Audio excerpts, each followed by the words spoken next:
Selamat pagi Ibu-Ibu semua yang sudah join di Zoom ini. Sudah join juga Ibu Irma ya Ibu ya. Selamat pagi Ibu Irma. Pagi Mbak. Selamat pagi. Pagi juga Mbak Atika. Assalamualaikum. Waalaikumsalam. Selamat pagi Bu. Ya. Ibu yang belum menyalakan kameranya mungkin bisa dinyalakan dulu biar wajah cantiknya kelihatan ya Ibu-Ibu. Sambil menunggu yang lain ya Bu ya, kita mungkin bincang-bincang dulu ya Bu ya. Mungkin ada yang belum kenal satu sama lain, karena kita kan juga ini sudah lama vakum ya untuk kegiatan IIKK. Karena alasannya mungkin pandemi, juga kita juga udah jarang banget kumpul untuk acara IIKK, apalagi untuk yang acara offline, padahal dulu sering banget acara rame-ramean gitu, seru. Nah, sekarang mungkin karena pandemi, jadi kita vakum dulu. Mungkin nanti kita mulai pelan-pelan juga ini Bu untuk bisa berkumpul. Mungkin diawali dengan acara seperti ini, meskipun melalui Zoom. Semoga tali silaturahmi kita tetap erat ya Ibu-Ibu ya. Dan mungkin karena dulu kan ada pergantian direksi, jadi mungkin ada yang belum kenal dengan Ketua IIKK yang baru ini dengan Bu Irma Nurmayanti.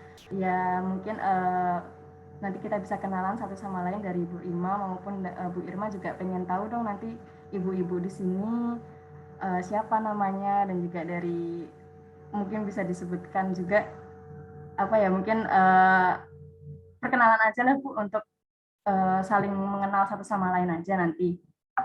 Dan juga Ibu, mungkin singkatnya aja, Bu Irma ini istri dari direktur utama kita, yaitu Pak Fauzi. Kalau yang di kantor sering sekali Pak Fauzi cerita, istri saya yang cantik, yang suka bersosialisasi, seperti itu Ibu. Jadi mungkin nanti dari Ibu bisa bertanya lebih lanjut tentang Bu Irma ini, atau mungkin Bu Irma juga bisa sharing-sharing kegiatan Bu Irma yang di Jakarta atau Bandung ya Ibu ya, atau mungkin sekarang kesibukannya seperti apa gitu, yang bisa menginspirasi kita semua ini Bu, karena Bu Irma ini, Pak Fauzi sering ceritanya itu Bu Irma orangnya inspiratif sekali Bu, ceria dan cantik pastinya ya Bu. Mungkin nanti kita bisa saling berkenalan satu sama lain. Jadi sambil menunggu ya Bu ya, untuk tema acara pada pagi hari ini itu kita mengambil tema woman empowerment, atau sering kita dengarnya itu pemberdayaan wanita. Jadi mungkin kita sering mendengar ya tentang istilah ini. Mungkin yang belum tahu juga nanti bisa bertanya-tanya nih, diskusi lebih lanjut dengan Bu Irma tentang woman empowerment ini. Jadi mungkin sering juga kita mendengar istilah feminisme. Dimana kalau feminisme ini mendorong hak perempuan untuk memilih jalan hidupnya sendiri, bukan untuk menjalani hidup yang sudah diatur oleh mungkin orang tua maupun pasangan, tapi menjalani hidup yang kita itu sendiri pengennya nanti akan jadi seperti apa sebagai wanita, tanpa ada batasan mungkin ya Bu ya. Mungkin kalau sampai sejauh ini kita masih sering wanita itu masih dibatasi untuk hal ini, hal itu, seperti itu. Mungkin nanti bisa didiskusikan lebih lanjut lagi tentang women empowerment. Mungkin sebelum masuk ke pembahasan, ada beberapa pendapat tentang perempuan dari beberapa perempuan yang mungkin sering kita dengar di berita-berita gitu. Mungkin ibu-ibu yang sering scroll media sosial ini pasti tahu tentang 3 wanita ini ya Bu ya. Mungkin salah satunya ini ada Dian Sastrowardoyo ini. Ini yang menjelaskan tentang perempuan. Menurut dia adalah pemberdayaan perempuan itu saat kita mampu dan berguna untuk orang lain. Jadi Dian Sastrowardoyo ini percaya bahwa perempuan terdidik pasti akan menghasilkan generasi selanjutnya yang terdidik juga, sehingga bangsa tersebut akan maju. Salah satu hal agar sebuah bangsa menjadi sangat maju tergantung dari seberapa terdidik bangsa tersebut, dan perempuan adalah kuncinya. Itu pendapat dari Dian Sastrowardoyo. Kemudian mungkin ada yang tahu juga tentang perempuan dengan nama Najwa Shihab. Mungkin ibu-ibu juga sering mendengar tentang Mbak Najwa ini ya. Ini Mbak Najwa itu berpendapat tentang women empowerment itu sangat penting untuk mengasah passion sejak usia dini. Kita harus menghargai hal-hal kecil yang kita suka, merawatnya dan menjadikan kegiatan itu menjadi hal yang kita cintai. Selain itu, sesama perempuan harus saling mendukung dengan tidak menjadi queen bee syndrome. Mungkin juga ibu-ibu sering mendengar istilah queen bee syndrome ya. Itu perempuan yang mungkin selalu ingin self-centered gitu. Jadi orang-orang pengen melihat dia itu lebih unggul. Jadi sebenarnya kita, kalau menurut Mbak Najwa ini, jangan menjadi queen syndrome yang selalu melihat orang lain sebagai saingan atau menjadi self-centered seperti itu. Mungkin langsung aja ya, apapun pendapat perempuan itu pasti kita masing-masing juga memiliki pendapat sendiri tentang bagaimana perempuan harus bisa sama, setara, atau bisa bahkan lebih unggul. Nah, itu mungkin caranya mungkin berawal dari menyayangi diri kita sendiri. Nah, ini nanti tema yang akan diangkat oleh Ibu Irma ini, bagaimana kita bisa menyayangi diri sendiri agar kita itu bisa setidaknya tidak tertinggal gitu. Mungkin itulah caranya kita untuk pemberdayaan wanita nanti yang akan dibahas oleh Ibu Irma. Mungkin sebelumnya Ibu Irma mungkin dapat perkenalan dulu ya Bu ya, karena ibu-ibu ini sudah sangat penasaran bagaimana mungkin keseharian Bu Irma atau tentang Bu Irma lah ya Bu ya. Nanti Ibu Irma mungkin bisa berbalik untuk bisa berkenalan dengan ibu-ibu yang ada di grup ini. Jadi ini ibu-ibu ini adalah seluruh istri-istri karyawan dan juga karyawati yang ada di KIW dan juga PWS, Ibu. Jadi sebenarnya kita memang ada forum atau grup yang disebut IIKK, dan juga sekaligus dengan karyawan dan karyawati atau istri karyawati karyawan yang ada di PWS. PWS itu anak perusahaan dari PT KIW. Seperti itu Ibu singkatnya. Monggo waktu dan tempat kami persilahkan kepada Ibu Irma. Terima kasih Mbak Atika. Assalamualaikum warahmatullahi wabarakatuh. Waalaikumsalam. Waalaikumsalam warahmatullahi wabarakatuh. Salam kenal semua ya ibu-ibu IKK dari PT KIW, ibu-ibu IIKK PWS, dan juga Sri Kandi PT KIW. Perkenalkan, nama saya Irma Nurmayanti. Saya asli Bandung. Saya dari kecil sampai besar nggak pernah keluar Bandung, kecuali setelah nikah ya. Nah, saya dulu kuliahnya ekonomi, jadi nyambung lah sama Bapak, ya bisa nyambung obrolannya dari Unpad. Saya juga S2 di Unpad. Terus pekerjaan saya tidak pernah bekerja yang kantoran gitu, nggak pernah. Jadi pekerjaan saya tuh macem-macem, palu gada. Jadi pernah masukin baju ke departemen store-nya Rita, pernah masuk-masukin sosis ke hotel-hotel, terus pernah juga kopi, ya pokoknya apapun lah saya kerjakan. Nah, saat ini kalau ditanya saya aktifnya di mana, saya punya satu komunitas di Bandung. Terus saya termasuk membentuk namanya Kelompok Sosialisasi Hati Bandung. Nah, saya ini bergerak di bidang sosial dan saya memang 100% ada di situ sampai sekarang. Kegiatan kami adalah mengajarkan, mengenalkan kembali hati atau kolbu lah ya istilah dalam agama saya, atau hati secara umum kepada siapapun yang berminat gitu.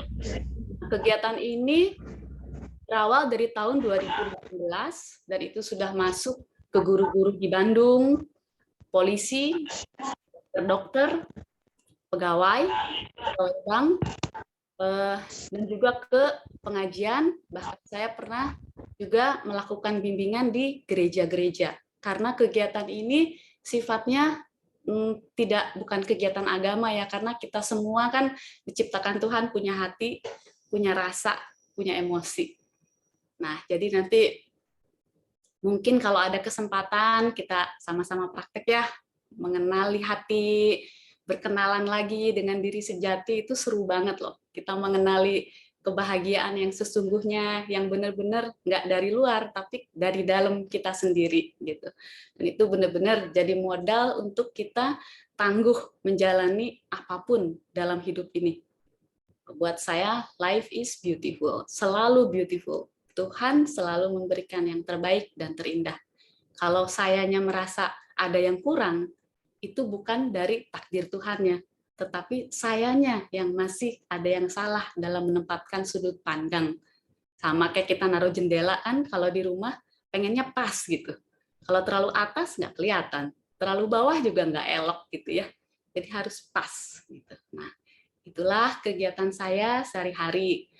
Kalau sebelum pandemi, itu kegiatannya kan offline, jadi ya ke sana kemari, termasuk ke kita ada kegiatan rutin untuk panti asuhan dan panti jompo juga.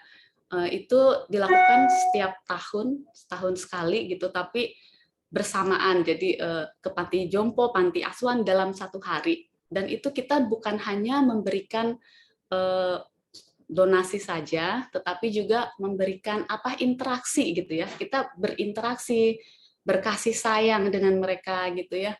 Dulu saya suka melihat kalau di panti asuhan gitu ya, duh ini kasihan ya gitu. Tapi begitu saya sering mengunjungi, saya juga merasakan di situ ada kemarahan, ada rasa tidak menerima dari anak-anak itu ya, ada rasa kecewa gitu. Dan itu kita bantu ya untuk dikuatkan kembali. Nah, kalau di panti jompo itu ada perasaan kesepian gitu ya. Ternyata mereka tidak dijenguk anak-anak seperti itu. Nah, itu kita juga memberikan penghiburan. Dan semua kegiatan ini tidak berbayar. Jadi murni kami yang terlibat di situ benar-benar mewakafkan diri kami gitu ya untuk pelayanan ini gitu. Kan tiap orang punya bentuk pelayanan masing-masing ya, sesuai kapasitasnya masing-masing. Nah, itulah sekilas dari saya. Saya datang ke Semarang ini bulan Oktober setelah menikah. Jadi sekarang udah 6 bulan lah ya di Semarang. Alhamdulillah banyak nggak tahu Semarang karena saya belum kemana-mana banget gitu ya, paling ke restoran-restoran gitu. Dan Bapak juga sibuk ya orangnya, jadi begitu weekend juga kadang-kadang pengennya istirahat.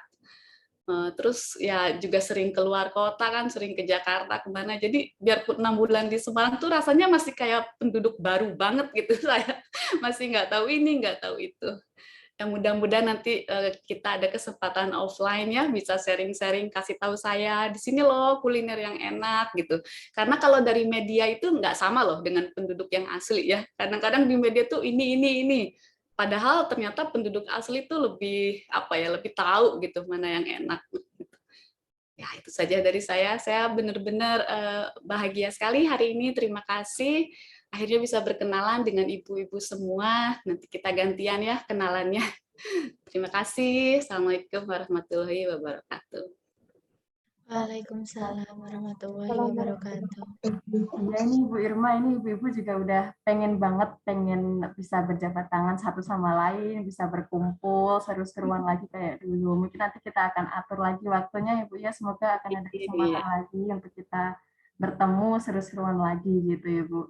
Eh, Mungkin Bu Irma ini perlu untuk perkenalan satu-satu untuk ibu-ibu atau langsung masuk ke materi saja ya Bu ya? Oh, bagaimana ini aja rundown-nya seperti gitu. apa? Ikut ya. Ya, baik. Mungkin untuk mempersingkat waktu aja ya Bu ya, kita langsung masuk ke materinya, pembahasan tentang menyayangi diri sendiri gitu ya Bu ya. Oke. Monggo Bu Irma, waktu dan tempat kami persilahkan dengan segala hormat. Terima kasih. Saya mau ini ya, nggak bisa sharing, bisa di-enablein dulu. Masih disable. Sudah Ibu, silakan Oke. Ibu.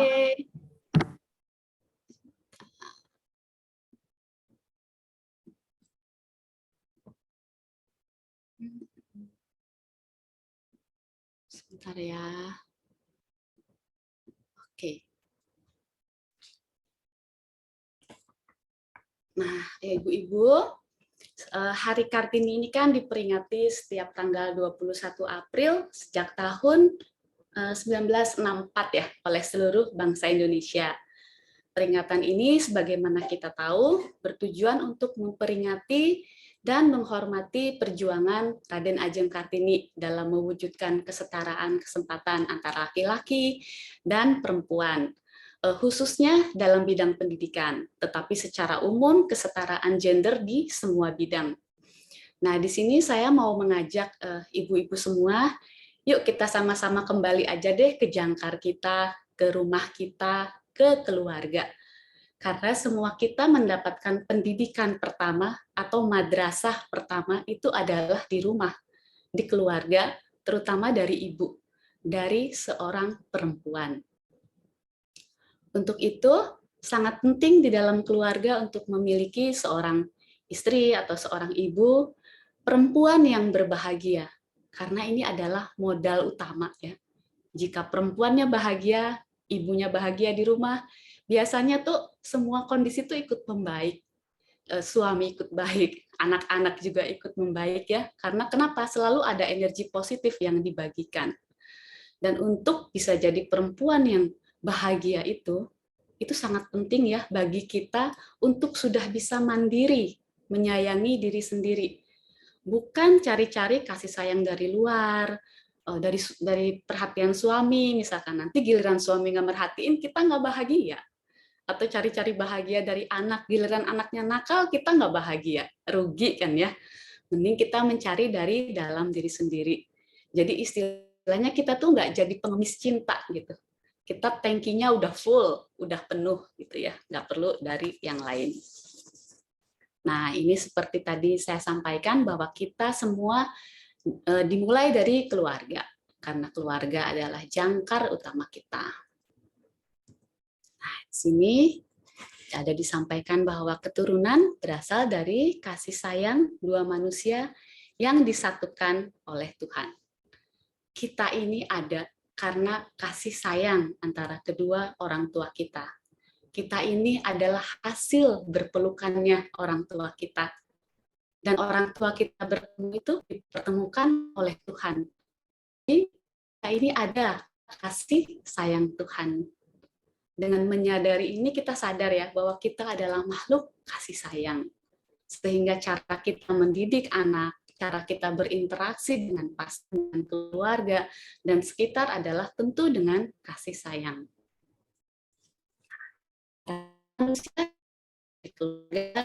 Dan dari lingkungannya. Ya karena memang pendidikan utama dan madrasah pertama adalah di keluarga. Ini hal simple aja ya. Cara marah anak kita itu biasanya nggak jauh kok dari kita atau dari bapaknya. Biasanya mirip-mirip lah, meniru. Cara kita marah juga itu biasanya meniru dari ibu kita atau ayah kita. Jadi hal-hal seperti itu menjadi pendidikan pertama ya buat anak-anak kita. Apapun reaksi kita di rumah itu nempel di anak-anak. Anak-anak itu nggak pernah gagal dalam meniru orang tuanya. cara anak belajar mengambil keputusan, itu biasanya dipengaruhi oleh kita. Terus suka ada misalkan, oh suami saya nggak romantis gitu ya. Nah itu biasanya yang tidak romantis itu juga datang dari keluarga yang memang tidak hangat gitu. Jadi itu seperti mata rantai yang terus-menerus gitu.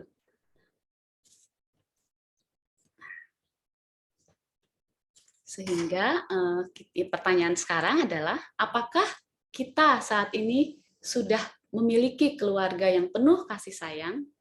Kalau sudah penuh, ya alhamdulillah ya, komunikasinya pasti lancar, anak-anak pasti bahagia, suami bahagia, pasti kita sedikit masalah. Atau apakah kita sedang ada dalam keluarga yang banyak nih emosinya? Contoh, di rumah itu ada ayah yang suka marah-marah, ada ibu yang suka banding-bandingin anak, ada istri yang suka mengeluh, mengeluhnya lebih rajin dari bersyukurnya.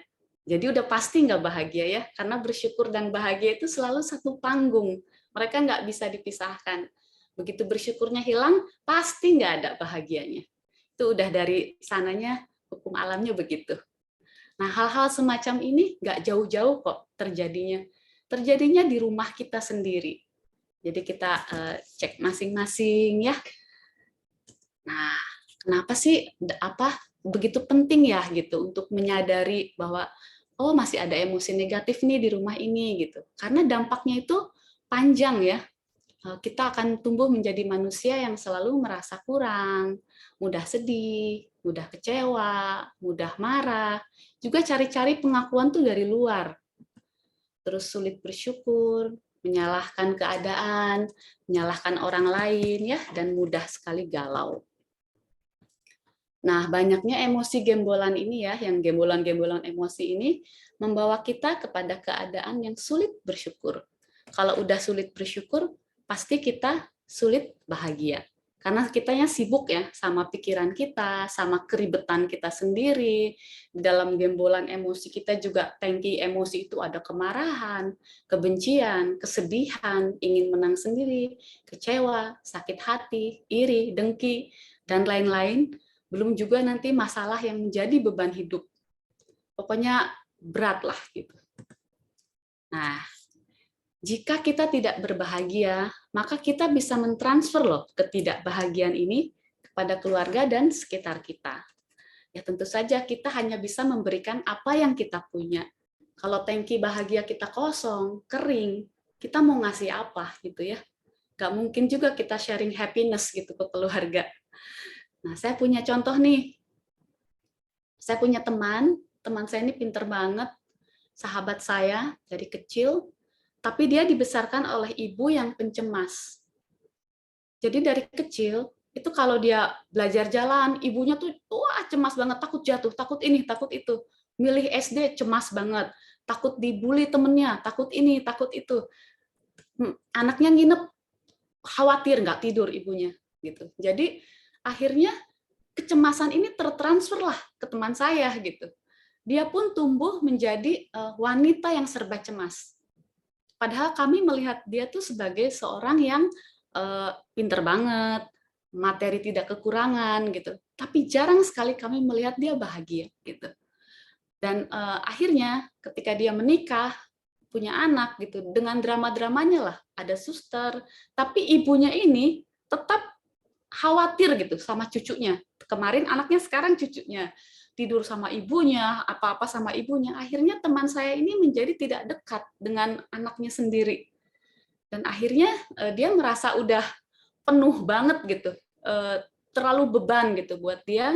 Nah, sekarang teman saya ini menjalani terapi ya dengan tapping untuk memutus mata rantai itu tadi. Jadi kalau ibunya pencemas, anaknya pencemas, nanti terus lagi ke anak dia juga akan jadi anak yang pencemas. Nah, dia khawatir sekali ini akan terjadi ke anaknya, sehingga dia harus sadar bahwa ini harus berhenti di saya semua ini. Jadi harus digunting mata rantainya. Dan dia sekarang menjalani terapi.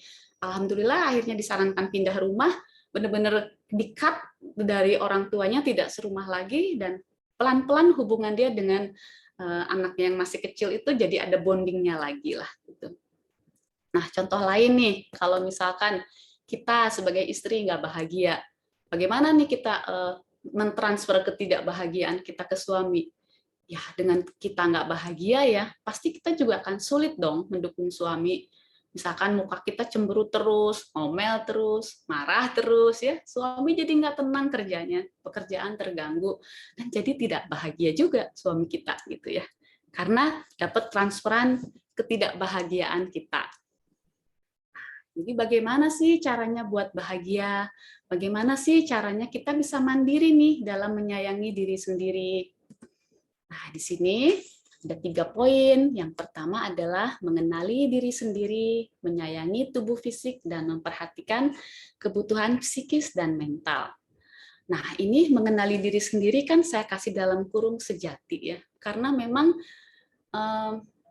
yang harus kita kenali itu diri kita yang sejati ya, yang sebenarnya. Ini Irma, ini tubuh fisik ini Irma namanya, labelnya Irma. Tetapi yang akan pulang kepada Tuhan nanti bukan tubuh fisik ini, karena tubuh fisik ini kan akan berakhir di kuburan. Tapi yang akan pulang itu si Irma yang di dalam, si Irma yang sejati gitu. Itulah yang akan pulang. Nah, kita semua ini waktu lahir gitu ya ke dunia ini, Tuhan kan memberkati kita semua diberikan kolbu ya, atau bahasa ininya hati lah. Mau kita lahir cacat, mau kita lahir miskin, mulai kita lahir kaya, bagaimanapun kondisi kita lahir, hati yang diberikan Tuhan itu kepada kita semua itu sama bersihnya, sama murninya, sama jernihnya. Di situ Tuhan kasih ada bahagia, damai, tenang, rasa syukur, pasrah, berserah. Pokoknya seluruh rasa-rasa baik itu sudah Tuhan berikan, sudah dianugerahkan, sudah diinstal, ada nih di sini. Loh, tapi kok saya nggak berasa ya? Sekarang saya buat bahagia aja harus nge-mall dulu, dapat barang, belanja, baru happy. Kemana itu rasa-rasa yang sudah Tuhan tanamkan di kita? Nah, itu karena kita selama hidup kita ini sudah terlalu banyak tumpukan emosi yang menutupi hati kita. Gitu jadinya sangat sulit cangkang.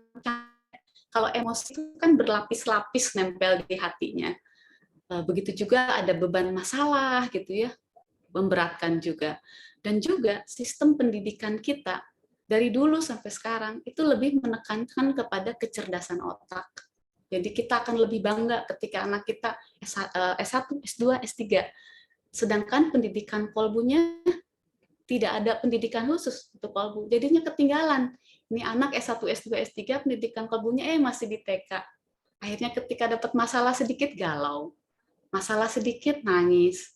Masalah sedikit akhir dunia mendrama seperti itu. Tidak seimbang pendidikan antara otaknya, kecerdasan otak dengan kecerdasan kolbunya. Nah, ini tentu kecerdasan kolbu ini berbanding lurus dengan kebahagiaan. Jadi si kolbu ini tuh harus dikenali, harus dirasakan, harus disapa, ya, dilibatkan dalam keseharian kita. Nah, ini tekniknya itu harus praktek ya. Nanti mungkin kalau ada kesempatan kita coba praktek. Jadi kita menemukan kebahagiaan itu yang asli, yang hakiki, yang sudah Tuhan kasih ke kita. Itu adanya di mana? Berjalannya ya ke dalam, bukan keluar. Kalau keluar itu kebahagiaan-kebahagiaan semu ya. Kayak kita nge-mall, wah senangnya ya hari itu doang. Beli tas, senang hari itu doang. Tapi mungkin minggu depan udah galau lagi gitu kan. Selalu seperti itu. Nah, yang kedua adalah menyayangi tubuh fisik. Tubuh fisik ini, ibu-ibu, adalah kendaraan kita satu-satunya dalam menjalankan peran kita dari Tuhan, apapun peran kita. Tapi tubuh ini nggak ada gantinya, nggak ada spare part-nya. Benar-benar cuman ini.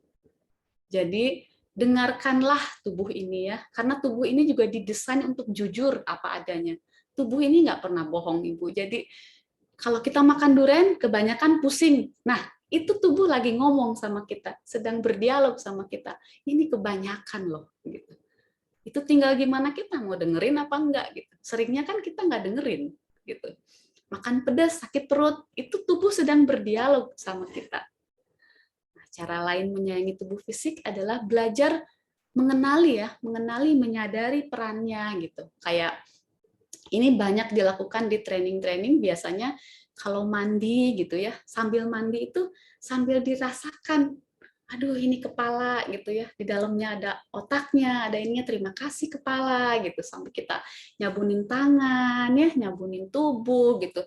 Kita berterima kasih betapa luar biasanya ini tubuh gitu ya. Setiap harinya kita pekerjakan untuk melakukan hal-hal yang kita inginkan gitu, tapi kita nggak pernah berterima kasih gitu kepada tubuh kita. Kita take it for granted sampai akhirnya setelah sakit kita baru, duh enak ya ternyata punya kaki yang sehat misalkan, kaki yang nggak kena asam urat gitu. Tapi selama itu belum terasa, biasanya kita ya gaspol aja gitu. Nah, terus contoh lainnya untuk menyayangi tubuh fisik adalah kita punya istirahat jam tidur yang cukup, kemudian juga sadar ya saat makan, apa-apa yang dimasukkan ke dalam mulut kita itu disadari ya. Kadang-kadang kita tuh makan nggak sadar sambil ngobrol, masukin apalah gitu, tahu-tahu udahnya nyesel gitu kan. Makannya jeroan terus tanpa sadar gitu bahwa kita sedang memasukkan hal-hal yang kurang baik ke dalam tubuh. Nanti begitu sakit baru nyesel. Cara lain untuk menyayangi tubuh fisik juga adalah dengan berolahraga. Di sini kita kalau bisa tuh cukup berjalan kaki ya, misalkan 30 menit untuk 6 kilometer. Karena berdasarkan riset, dengan berjalan kaki sehari 30 menit itu kita bisa memperkecil resiko diabetes type 2, ya ada tipe 2-nya, terhindar dari resiko kanker pankreas, osteoporosis, stroke, jantung, Alzheimer. Kemudian dari dulu juga rupanya nenek moyang kita itu sudah menggunakan berjalan itu sebagai healing alami, penyembuhan yang alami. Nah, sekarang tuh ada lagi tuh, bagaimana caranya kita berjalan yang baik dan benar. Karena kita kadang-kadang jalannya kan gini ya, nggak lurus, tapi yang satu kaki terbuka gitu. Nah, itu ternyata mempengaruhi postur, mempengaruhi kesehatan, dan akhirnya fungsi jalan sebagai penyembuh itu jadi nggak ada. Nah, sekarang tuh lagi marak dilatihkan kembali lah bagaimana kita berjalan secara alami. Yang berjalan ini akan memberikan manfaat kepada tubuh kita sendiri. Kalau tubuh kita sehat, kita juga pasti lebih bahagia ya, ibu-ibu, dibanding kalau tubuh kita sakit. Nah, ini yang terakhir adalah memperhatikan kebutuhan psikis dan mental. Ini cukup krusial karena dalam pelayanan saya juga ya ini terus permasalahannya di kisaran yang ini gitu biasanya. Bagaimana ketidakmampuan kita mengelola stres. Stres itu kan ada polanya, stres, lepaskan, stres, lepaskan, stres, lepaskan. Tetapi yang terjadi pada kita umumnya stres, stres, stres, stres, dan meledak. Contoh, ibu yang bekerja. Pagi-pagi tuh udah bete loh, bangunin anak susah. Makan susah. Berangkat drama. Nyampe di tempat kerja terlambat, bete. Belum dimarahin bos, bete. Selesai kerja, kerjaan belum selesai, pulang ke rumah di jalan macet, bete. Nyampe rumah, anak belum mandi, bete. Makannya susah lagi, abangnya berantem sama adiknya. Akhirnya si ibu ngamuk, marah gitu ya. Marah di jam kritis, di jam malam. Bayang nggak? Jam malam itu di mana kondisi anak-anak sudah capek, bawah sadarnya kebuka, kebayang nggak? Apapun yang ibunya lontarkan, itu masuk semua terserap seperti sponge, dan itu sangat bahaya, karena itu nempel di anak. Jadi kalau kita marah kan, jarang ya yang marah itu berakhir dengan bahagia. Pasti penyesalan, pasti malu gitu ujungnya. Nah kalau marah itu kan kadang-kadang kita ngomongnya yang tidak perlu diomongin tuh terucap gitu. Itu nempel di anak. Habis gitu anak tidur dengan bawah sadar yang sudah penuh dengan ucapan negatif kita. Itu bahaya banget karena nanti bertumpuk di anak, dan anak bisa menganggap itu satu kebenaran gitu. Misal kita bilang, kamu anak nakal, ya dia akan menyerap itu seperti spons. Ya, saya anak nakal gitu. Jadilah saya nakal gitu. Ya kan dulu sering bilang kan, sering mendengarkan kalau perkataan orang tua tuh doa gitu.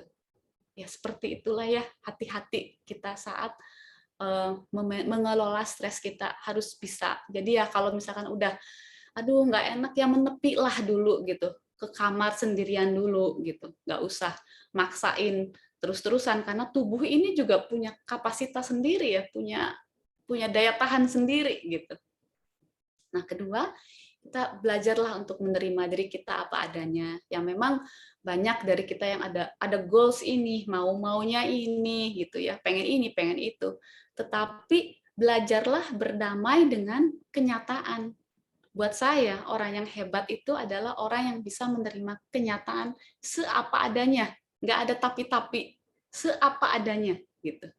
Kalau menerima yang baik-baik itu biasa banget. Semua juga bahagia menerima yang baik kan. Tapi menerima yang tidak baik dengan rasa kita yang lapang sama dengan saat kita menerima yang baik, itu yang hebat buat saya. Itu yang luar biasa. Ya. Jadi belajarlah untuk berdamai dengan diri sendiri, berdamai dengan kenyataan. Kemudian selanjutnya adalah rajin-rajin membersihkan emosi negatif. Nah, ini yang tadi saya cerita ya, teman saya tadi, dia mengambil satu teknik namanya tapping. Di tapping itu kayak ditotok-totok gitu loh, sambil diafirmasi ulang. Jadi kalau dulu ibunya mungkin, ini menakutkan, itu menakutkan. Nah, di tapping, jadi dibuang itu ingatan masa lalunya, kita masukkan input-input baru yang positif. Ini banyak sekali ya, ada NLP, ada Buteyko, ada TRI, atau macam-macam lah. Kalau dalam agama saya, cara termudahnya itu adalah dengan sholat gitu ya. Nah, tetapi ini juga jadi sholat yang bagaimana gitu ya. Kan ada bacaannya, saya hadapkan wajah saya gitu ya pada Tuhan gitu ya. Ini wajah tuh gitu. Nah, itu bukan wajah ini ya, tapi si diri sejati saya yang menghadap. Jadi ketika sholat itu bukan cuma gerakan, tapi yang di dalam tuh terhubung sama Tuhan. Nah, itu sholat yang bisa membersihkan emosi negatif.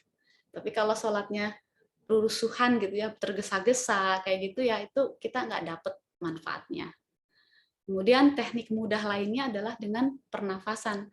Kalau saya menyebutnya ini pertolongan pertama pada kemarahan, karena itu yang saya pakai. Karena buat saya itu paling gampang. Jadi kalau misal kita marah, ini kan ada dua tipe orang marah nih. Yang pertama dia kalau marah itu ekspresif, bentak-bentak, ngamuk-ngamuk gitu, dikeluarkan ke orang lain gitu. Mungkin buat dia begitu marah keluar, wah lega gitu ya. Tetapi cara yang seperti ini kenapa tidak baik? Karena kita melukai orang lain. Apalagi kalau yang kita lukai itu adalah anak sendiri, orang tua atau suami gitu kan. Tidak baik gitu ya. Dan ketika kita melukai hati orang, ya kita juga mengotori lagi si hati kita. Jadi rugi gitu sebetulnya.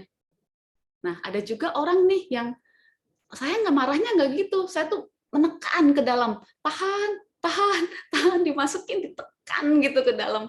Nah, itu juga terlihat dari luar oke ya, kayaknya sabar gitu. No, dia nggak sedang sabar, dia sedang menekan itu marahan ke dalam. Dan hati-hati loh, energi yang besar ini dari marah ini, dia bisa memadat. Itu nanti nyerangnya apa? Jadi migrain, jadi mah, lebih berat lagi jadi kanker gitu ya. Jadi seluar biasa itu. Jadi bagaimana dikeluarin nggak boleh, ditekan ke dalam juga nggak boleh gitu. Ya kalau dalam istilah religiusnya dipasrahkan gitu ya, dilepas. Nah, kalau saya biasanya pakai pernafasan. Kenapa? Karena ada quote yang bilang, orang yang bisa menguasai nafasnya, itu nggak akan pernah bisa dicuri kebahagiaannya. Nih, kalau kita marah ya, ada nggak di sini orang marah, tapi nafasnya tenang gitu? Nggak ada kan? Orang marah itu nafasnya pasti pendek dan memburu gitu. Nah, untuk mengembalikan lagi cara cepatnya, itu biasanya saya kuasai nafas saya. Jadi nafas yang tadi kan kerasa nih memburu gitu. Jadi ya tenangkan diri, tarik nafas panjang, hembuskan perlahan gitu. Terus aja seperti itu sampai beberapa kali sampai saya tenang. Seenggaknya kalaupun marahnya tinggi banget, itu berkurang lah. Sehingga kita terhindar dari, kalau yang tipenya meledak keluar itu, terhindar dari mengatakan hal-hal buruk pada orang lain. Kalau yang tipenya menekan ke dalam, terhindarlah kita dari mencederai tubuh kita sendiri ya. Jadi benar-benar buat saya itu pertolongan pertama pada kemarahan yang nggak ngasih saya efek samping. Nanti ibu-ibu bisa pilih cara masing-masing ya, karena setiap orang kan beda. Ada yang katanya gebukin bantal, katanya gitu. Itu kan tidak ada yang disakiti ya, itu kan benda mati gitu. Nah, terus selanjutnya kita perlu me time. Me time ini perlu banget ya untuk lepas kita dari rutinitas, misalkan jalan-jalan, melakukan hobi, menata ulang isi lemari pakaian, atau hangout lah ya, jalan-jalan sama temen, cerita yang seru-seru gitu. Itu lumayan bisa bikin kita rilis ya. Nah, selanjutnya kita juga kalau bisa sering-seringlah terhubung dengan alam ya. Karena alam semesta ini punya kemampuan menyembuhkan yang alami, menyembuhkan luka-luka batin secara alami. Biasanya kita kalau ke alam itu kan lihat air terjun, lihat apa tuh enak gitu ya, tenang gitu. Nah itulah karena memang si alam itu didesain Tuhan untuk begitu, untuk membantu kita menyembuhkan healing ya, menghealing kita gitu. Orang yang biasanya rajin ke alam itu biasanya tubuh fisiknya sehat dan mentalnya juga lebih stabil. Nah, kemudian kita juga harus berpikir positif dan bergaul juga dengan orang-orang yang positif. Kalau kita berpikir positif, tapi lingkungan kita, teman-teman kita dekatnya sama yang negatif ya susah ya. Kecuali kalau kita udah ngerti caranya gimana nih untuk menangkal negatif-negatifnya. Terus juga pilihlah teman curhat yang baik gitu ya. Teman curhat yang baik itu bukan teman curhat yang ngomporin loh. Kalau misalkan kita, aku sebel deh sama ini, nanti teman curhat kita, iya loh dia tuh bla bla bla gitu. Ya, saya pastikan itu bukan teman yang baik lah. Teman curhat yang baik itu yang bisa menenangkan kita.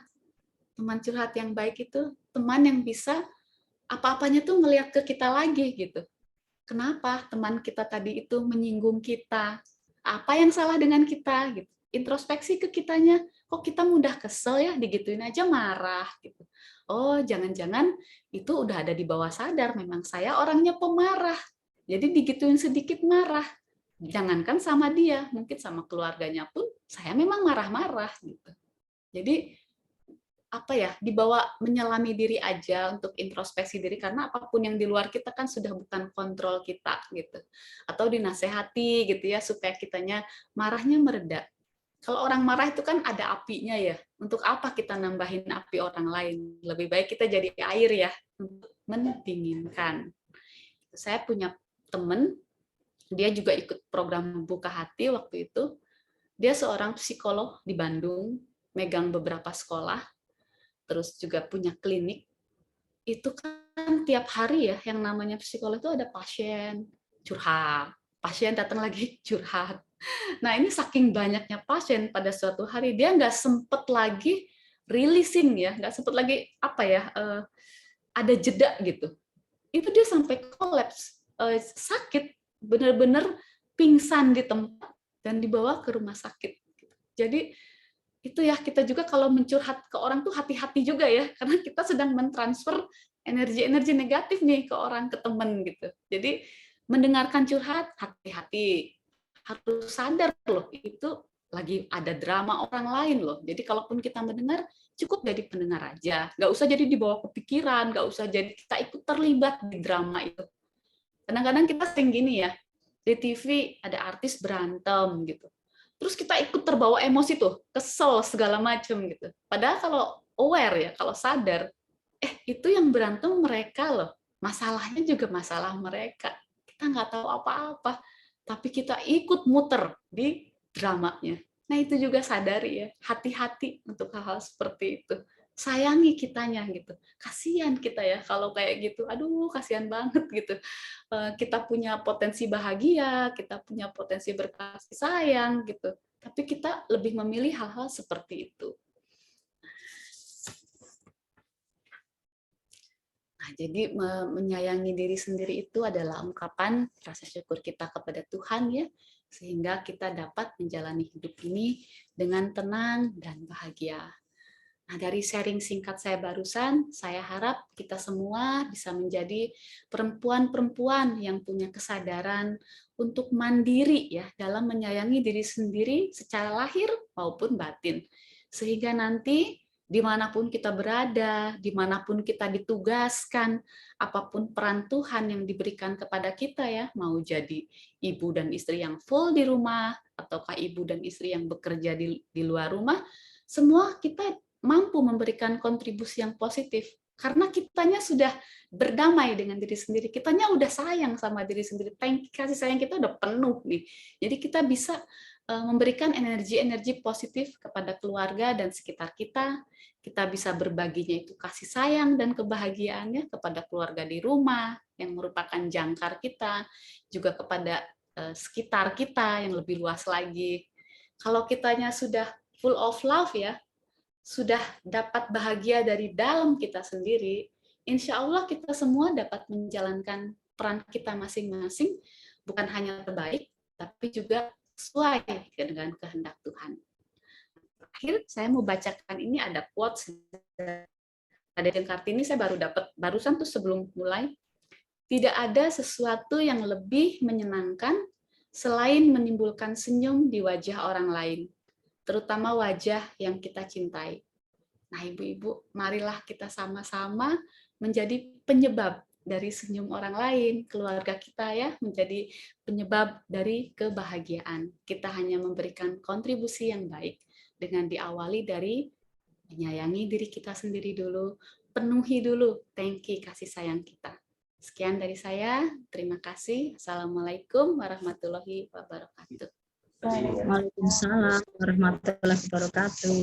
Waalaikumsalam warahmatullahi wabarakatuh. Terima kasih Bu Irma, pemaparan yang sangat inspiratif sekali ya Bu ya. Jadi memang quotes-nya sangat bagus banget, saya juga senang sekali mendengarnya Bu. Kita harus menjadi penyebab dari senyum orang lain. Ya, jadi untuk menjadi penyebab dari senyum orang lain itu berasal dari diri kita juga ya Bu ya. Jadi bagaimana kita memberikan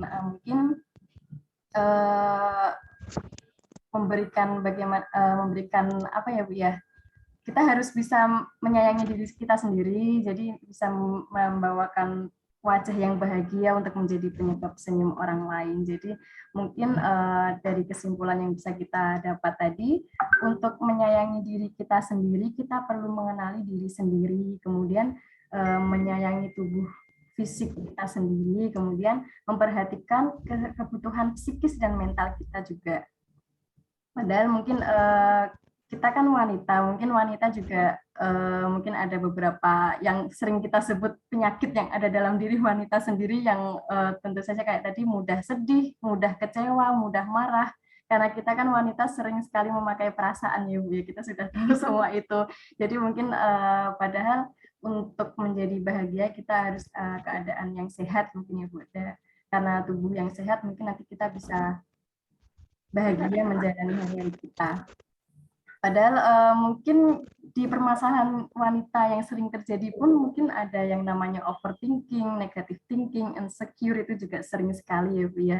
Dan tadi Bu Irma juga sudah menjelaskan bagaimana cara mengelola stres tadi agar mungkin beberapa yang negatif tadi bisa menghilang dari kita dan juga kita bisa melihat lebih jauh ke depan dengan segala hal yang positif.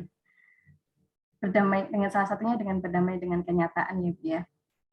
Nah, itu tadi merupakan materi yang sangat inspiratif. Mungkin ibu-ibu yang ada di Zoom ini bisa, ini kita langsungkan sesi diskusi aja Ibu ya, mungkin tanya jawab aja. Nanti ibu-ibu yang ada di grup ini bisa mengajukan pertanyaan kepada Bu Irma, nanti Bu Irma yang akan menjawab terkait dengan tema yang kita bawakan hari ini.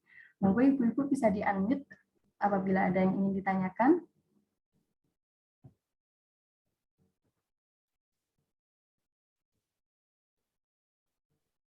Kayaknya nggak ada ya Mbak. Tadi kalau menurut saya sih yang udah disampaikan Bu Irma itu emang bener banget. Ya memang kita harus mencintai diri kita sendiri, berawal dari situ kita akan bisa berbagi kebahagiaan dengan orang lain, terutama pertama dengan keluarga kita. Dimulai dengan mencintai diri sendiri, itu bisa berkembang dengan mencintai keluarga. Setelah itu baru mencintai ke lingkungan sekitar. Begitu kan Bu Irma? Ya, betul sekali Bu Ida. Oh, saya lupa. Ini karena kita perempuan semua. Siapa di sini yang masih suka PMS? Kalau sebelum waktunya mens tuh marah-marah, bete, Iya. enggak? Sepertinya banyak deh Bu, termasuk juga saya. Nah, iya sih. Itu dulu saya juga dulu seperti itu. Cuman terus saya ketemu sama trainer saya bilang, aduh saya tuh kok bete gitu. Iya lagi PMS gitu. Nah, dia waktu itu ngasih kesadaran sama saya tuh bener-bener jelek banget gitu ya. Kita mau mens nih. Kita mau mens itu kan sebetulnya lagi disayang Tuhan loh. Kenapa? Kan rahim kita lagi mau dibersihin ya. Iya. Kalau kita nggak mens-mens, darah kotor numpuk, Di penyakit. dalam. Iya kan? Jadi Iya. sebetulnya saat kita mau mens itu harusnya kita bersyukur loh. Bahagia, ye, terima kasih Tuhan gitu. Saya mau dibersihkan. Tapi attitude kita ke Tuhan malah bete, ini jadi marah-marah segala macam gitu ya. Itu karena kita nggak sadar apa yang sebenarnya sedang terjadi di dalam tubuh gitu. Jadi begitu tahu itu, aduh ya Allah, saya malu sekali gitu ya. Aduh selama ini saya sering gitu Tuhan, gitu bener-bener apa ya lagi disayang tapi manyun-manyun gitu. Kebanyakan kalau lagi PMS sensi ya Ibu. Iya, jadi sensi gitu.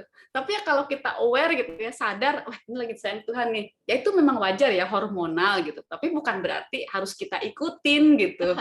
Iya. Aja gitu. Kita cukup ya Tuhan terima kasih ini lagi dibersihin emang sakit tapi makasih ya gitu. Rahimnya dibersihin. Coba kalau saya nggak mens terus gitu. Apa yang terjadi kan lebih kasihan lagi. Kadang kita nyadarnya setelah PMS itu datang baru kita nyadar, oh pantes ya saya mau sensi karena ini ternyata saya mau ini gitu. Ya betul sekali. Jadi memang kita tahu tapi kurang menyadari gitu. Kita teorinya tahu nih lagi dibersihin, tapi kita kurang menyadari bahwa kita betul. lagi sayang loh sama Tuhan, lagi diadu gitu. Ini saya bersihin ya rahimnya gitu. Lagi sedang aktif dibegitukan. Harusnya gimana sih attitude yang baik kan bahagia dong. Bahagia harusnya. Banget gitu mau disayang Tuhan. Nah, kita malah sebel ya gitu. Malah dijadiin alasan buat marah-marah ya. Nanti kalau orang nanya, saya kan PMS, seolah-olah itu wajar gitu. Jangan kita ikuti ya, karena sesuatu yang wajar di masyarakat itu sebetulnya belum tentu benar dalam agama.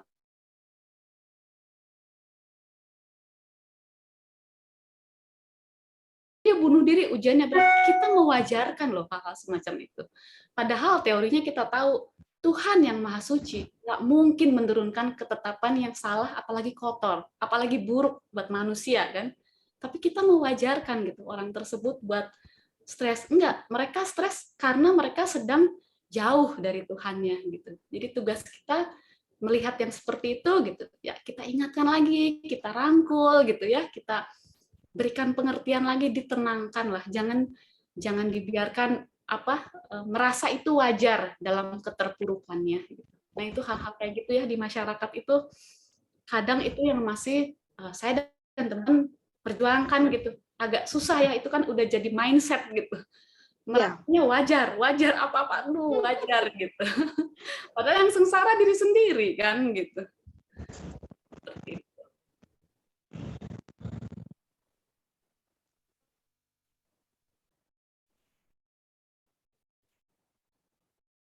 Baik, Ibu-Ibu mungkin ada yang mau menyampaikan pendapat lagi?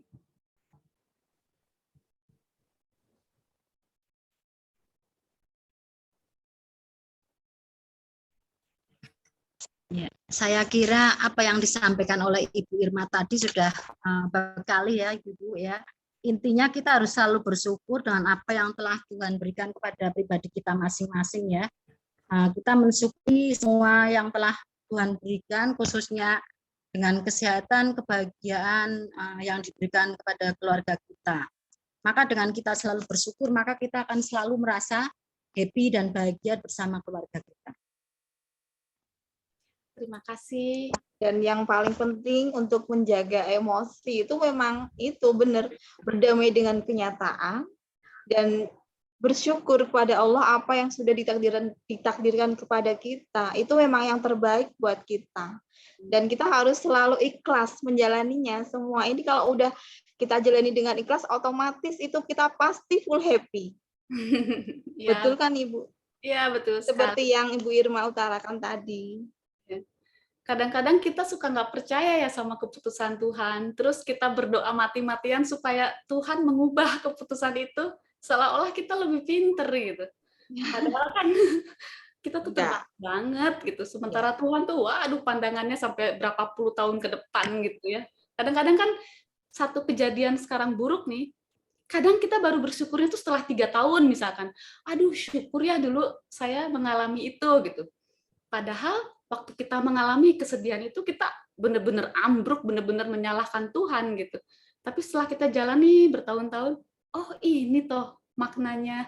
Oh ini ternyata akhirnya dari yang mengutuk Tuhan jadi ya Tuhan makasih ya dulu dikasih itu gitu.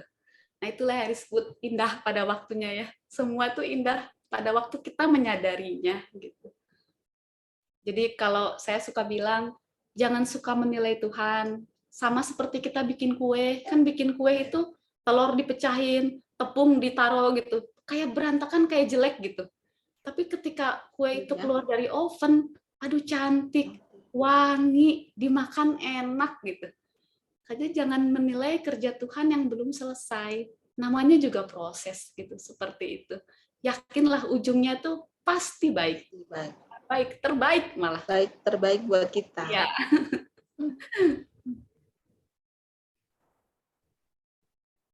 Baik, mungkin jika sudah tidak ada pendapat lagi, Bu, kita adain, biar rame-ramean kita adain kuis ya Bu ya, ini karena untuk menambah semangat juga ibu-ibu yang di sini, karena kemarin dengar-dengar bapak-bapak yang di sini semua ini udah pada terima THR ini Bu.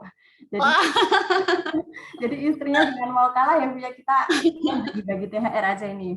Mungkin ada beberapa pertanyaan yang nantinya ini ibu-ibu di sini pada pakai Shopee nggak Bu?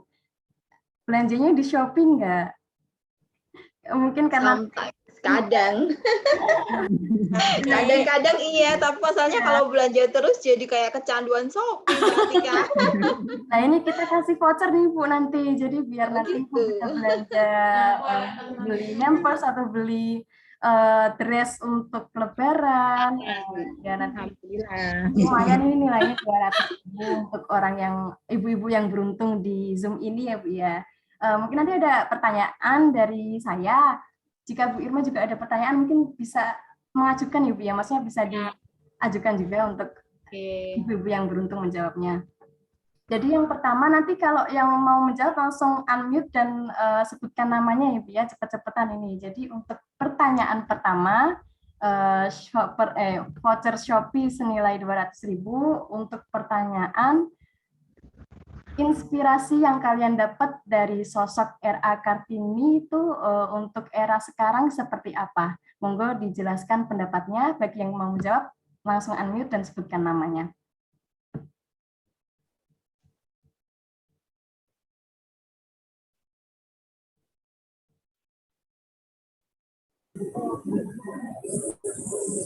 Saya Ibu Agung. Halo. Halo, iya Ibu Agung. Ya, saya mau menjawab pertanyaannya itu. Mungkin inspirasi saya bahwa seorang wanita itu harus mandiri untuk keluarga dan untuk lingkungan sekitarnya. Jadi kita harus sepadan dengan laki-laki, tapi kita tidak lupa dengan kodrat kita sebagai wanita. Itu inspirasi dari R.A. Kartini menurut saya pribadi. Demikian, Mbak Tika, terima kasih. Terima kasih Ibu Agung, memang benar sekali wanita itu harus mandiri ya Bu ya. Mungkin Bu Irma punya pendapat terkait jawaban yang disampaikan oleh Ibu Agung ini Bu. Ya udah bagus kok, betul itu mandiri ya, terutama mandiri memberdayakan diri sendiri dulu ya Bu Agung ya. Sebelum kita kan suka kadang-kadang ngawang-ngawangnya kita berguna untuk negara, berguna terlalu jauh kalau buat saya gitu ya. Benar. Gitu.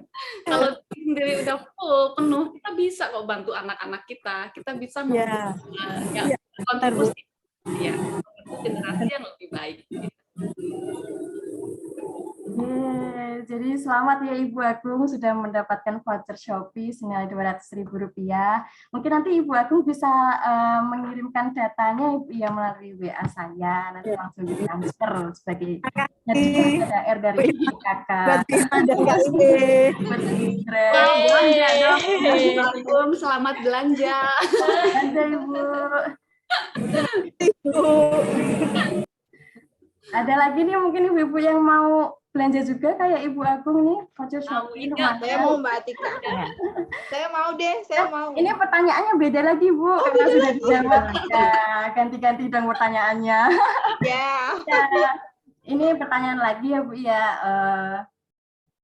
Ada istilah yang diungkapkan oleh R.A. Kartini itu habis gelap terbitlah terang. Mungkin makna yang terkandung dari istilah tersebut menurut Ibu seperti apa? Monggo. Kalau menurut saya ya, makna dari habis gelap terbitlah terang itu berarti yang dulunya kita wanita Indonesia dilarang belajar, dilarang ke sekolah, dilarang keluar dari rumah, harus selalu di dapur. Kalau sekarang kan enggak, semua wanita boleh belajar sampai setinggi apapun kita. Bahkan wanita pun, semua wanita bisa menjadi setara dengan pria. Semisal presiden nih, sekarang kan presiden wanita juga sudah ada. Itu juga salah satu bukti dari emansipasi wanita. Terus seperti prajurit tidak hanya dari kaum pria, kaum wanita pun sekarang juga bisa jadi prajurit, ya kan? Sudah ada Kowat, sudah ada Polwan, terus direktur, mungkin direktur juga sudah ada direktur wanita, ya kan? Walaupun bukan direktur utama seperti Bapak, tapi kan direktur keuangan juga ada kan, seorang wanita bisa juga menjadi seorang menteri keuangan seperti Ibu Sri Mulyani. Gitu. Menurut saya seperti itu. Iya Ibu, berarti setiap wanita memang harus terdidik ya Bu ya untuk menghasilkan generasi yang juga terdidik untuk bisa mengubah bangsa kita juga gitu Bu ya. Mungkin Bu Irma harus semakin maju seiring dengan era globalisasi. Kalau zaman dahulu mungkin wanita itu kan nggak boleh keluar rumah, nggak boleh belajar, nggak boleh mengaji. Kalau sekarang kan kita sudah harus setara.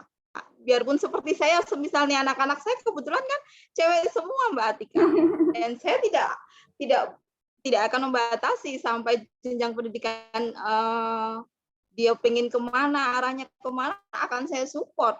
Lah kebetulan anak saya yang nomor 2 kan tomboy ya, tapi alhamdulillah tomboy tapi berprestasi juga. Jadi dia ikut pencak silat yang tadinya saya, aduh kok saya takut ya.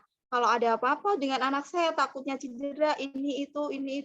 Tapi setelah saya tahu, setelah saya menyelami, oh kenapa anak saya kok suka.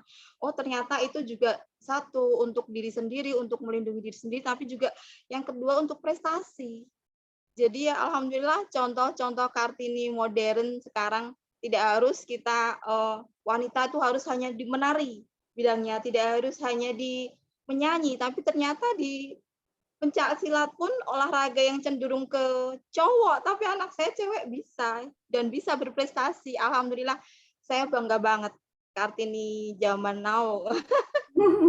Nggak kayak kita dulu. Paling hanya ikut ekstranya nari, gitu kan? Ekstranya nari, kalau sekarang enggak. Jadi anak saya salah satu buktinya. Jadi betul ya Bu, ya harus menggantungkan cita-cita setinggi langit lah untuk mencapai cita-cita itu dibekali dengan ilmu juga ya Bu ya. Iya. Itu juga memang sangat penting. Gimana Bu Irma ini Bu? Kasih Bu voucher Shopee-nya. Belanja ya Bu ya, nggak mau kalah sama Ibu Agung yang ternyata Bu Ida ya. Baik Bu Ida, selamat sudah mendapatkan voucher Shopee Rp200.000. Nanti Bu Ida datanya bisa di WA kan ke saya ya Bu ya. Nanti akan langsung saya transfer. Nah, ya. Untuk selanjutnya mungkin Bu Irma punya kuis nih tersendiri dari Bu Irma. Ini cepet-cepetan ya, karena ini sangat gampang. Di manakah Raden Ajeng Kartini dilahirkan? Rembang. Saya Bu. Saya. Tidak salah. Mbak Zuma. Oke. Raden Ajeng Kartini dilahirkan di Jepara. Nah, betul. Betul. Kalau di Rembang itu dimakamkannya ya, Bu ya. Iya. Terima kasih. Selamat Zuma mendapatkan voucher Shopee Yeay. 200.000. Buat belanja apa ini Zuma? Wah, ada deh.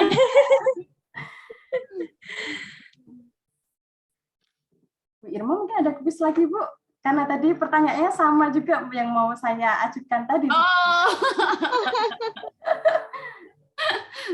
Mungkin yang terakhir ini ya pertanyaan. Coba ini deh, lanjutkan kalimat saya ya. Ya, siap. Saya adalah seorang Kartini karena saya. Ayo, Kartini versi diri kita ya, diri masing-masing. Karena saya. Ayo dong, ini kan semua Kartini. Masih muda-muda. Kata saya adalah seorang ibu dan pejuang bagi anak-anak dan keluarga saya. Sebentar, ini kalau 2 kali gini boleh nggak sih Mbak Tika? Iya, belum dapat. Tidak ada peraturannya loh Ibu, ayo. Gimana ini keputusannya di Mbak Tika nih? Kasih kesempatan dulu bagi yang belum dapat ya Bu ya. Nanti takutnya pengen belanja juga ini, tapi belum ada voucher Shopee-nya ini. Monggo Ibu-ibu, Mbak-mbak, ayo dijawab. Ayo, lagi saya dia. seorang Kartini karena saya. Ayo. Indonesia.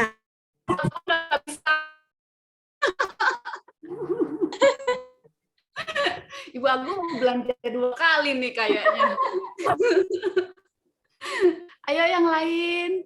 Ini ada Ibu Anggun. Bu Anggun coba udah senyum-senyum. Kalau tadi senyum-senyumnya Ayo kayaknya Bu belum Anggun. ada. Berikan kesempatan pada yang lain aja, Bu.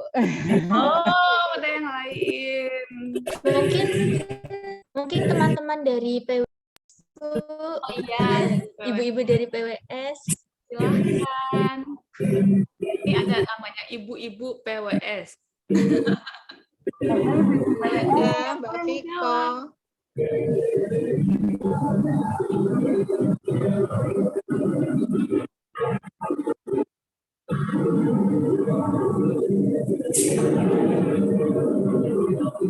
Ada saya aja ya, Bu ya. Ah, Bu Anggun kan juga PWS. iya. Silahkan Bu Anggun. Saya adalah seorang Kartini karena saya kuat. Wah. Lanjutkan Bu, kuat apa? Buat menghadapi kehidupan yang berat ini. Oh. Keren banget. Nah inilah Kartini ya, kayak gitu. Percaya diri ya Bu ya, seberat apapun pasti bisa gitu. Terima kasih Bu Anggun. Ya, terima kasih Bu Anggun. Selamat sudah mendapatkan voucher Shopee Rp200.000 ya Ibu ya. Untuk datanya mungkin nanti bisa di WA-kan ke nomor saya Ibu ya, nanti biar segera ditransfer untuk voucher Shopee-nya. Baik Ibu, tadi kita sudah mendapatkan 4 pemenang nih yang mau belanja nih di Shopee nih. Itu udah terakhir ya yang kita asyik belanja ya Bu ya. Nanti mungkin akan kita sering-sering adain kegiatan kayak gini aja Ibu ya, biar bisa belanja terus nih di Shopee. Bagi yang belum beruntung, mungkin di lain kesempatan ya Ibu-ibu ya, atau mungkin bisa minta ke bapak-bapaknya yang udah dapet STHR itu kemarin tuh. Iya. Kita belanjain dia, biar hati kita juga senang gitu kan. Kunci kebahagiaan kan katanya di istri ya Bu ya. Bagi yang punya suami ya udah gimana ya, belanja sendiri aja ya Bu ya. Belum dapat info ya, Bu Ida? Belum dapat ya. Belum Bu Anggun, sabar. Akan indah pada waktunya, seperti kata Bu Irma tadi. Baik Ibu, tadi kita ini sudah waktu menunjukkan pukul 1:30 12 kurang ya Bu ya. Kita tadi sudah mendengarkan paparan materi yang sudah disampaikan oleh Bu Irma yang sangat menginspirasi kita semua. Semoga apa yang disampaikan tadi itu dapat menjadi pelajaran mungkin yang dapat kita implementasikan sehari-hari. Bagaimana kita bertindak sebagai seorang perempuan yang tidak boleh kalah nih sama laki-laki nih. Nah itu dengan cara mencintai kita, menyayangi diri kita sendiri. Mungkin untuk hari ini kita akhiri sampai di sini ya Bu ya. Mungkin untuk acara seperti ini tidak berhenti hari ini aja, nantinya akan ada acara-acara yang lebih seru lagi. Dan semoga nanti karena ini juga sudah tidak ada PPKM ya Bu ya, infonya di Semarang juga sudah mulai kembali normal lah Bu, intinya normal baru yang tahap berapa ini nggak tahu ya Bu ya. Semoga kita juga bisa kumpul lagi, bisa berjabat tangan, bisa bercerita langsung, bertemu dengan Bu Irma dan juga ibu-ibu yang ada di sini. Sekian mungkin dari kami ya Bu ya, kita tutup dengan bacaan hamdalah. Alhamdulillahirabbil alamin. Terima kasih Bu Irma. Terima kasih Bu Irma. Terima kasih Bu Terima kasih Bu Irma. Irma. Sampai bertemu Sampai di bertemu lain kembali. waktu. Lagi. Kita tutup ya Bu ya. Wassalamualaikum warahmatullahi wabarakatuh. Waalaikumsalam Waalaikumsalam warahmatullahi wabarakatuh.